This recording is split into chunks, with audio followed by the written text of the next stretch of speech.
बेचैनी थी। रात भर की घटनाओं ने उसे पहले ही तोड़कर रख दिया था, लेकिन आज जो होने वाला था उसका अंदाजा उसे बिल्कुल नहीं था।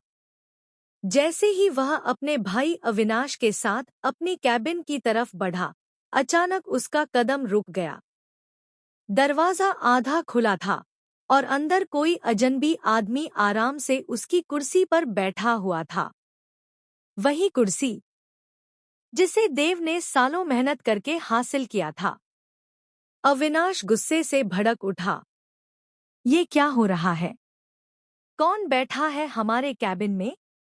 मैं अभी पूछता हूँ। लेकिन अविनाश आगे बढ़ता उससे पहले ही देव ने उसका हाथ पकड़ लिया। उसकी आंखों में सदमा और दर्द साफ दिखाई दे रहा था। अविनाश, देव ने भारी आवाज में कहा, इतना बड़ा बदलाव कोई भी अपनी मर्जी से नहीं कर सकता। चलो माँ सा के पास चलते हैं।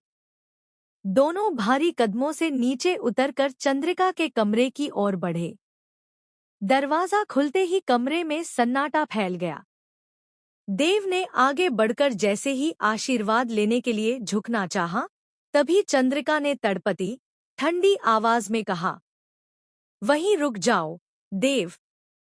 जिस दिन तुमने हमारे और उस लड़की, वसुधा, के बीच उसे चुना था, उसी दिन तुमने हमसे कोई भी सवाल पूछने का हक खो दिया था।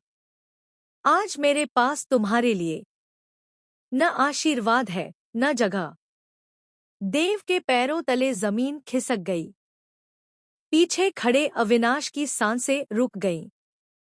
कमरे में कुछ पल का डरावना सन्नाटा छा गया।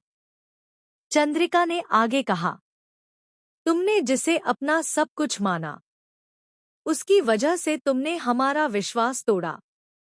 अब मेरे घर में, मेरे फैसलों में और मेरी जिंदगी में तुम्हारा कोई अधिकार नहीं।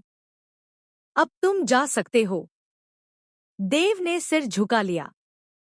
आंखें नम थी, लेकिन बोलने की हिम्मत उसमें नहीं बची थी।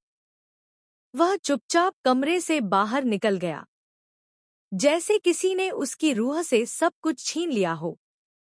लेकिन असली तूफान तो अभी बाकी था। उधर दूसरी तरफ वसुधा होटल के कमरे में बैठी देव के फोन का इंतजार कर रही थी। उसे लग रहा था कि शायद आज सब कुछ ठीक हो जाएगा। लेकिन तभी दरवाजे पर जोरदार ठक-ठक हुई। सिक्योरिटी गार्ड्स अंदर घुसे और बोले, मैडम, चौहान ग्रुप ने आपकी बुकिंग हमेशा के लिए कैंसिल कर दी है। आपको इस होटल में रुकने की इजाजत नहीं है।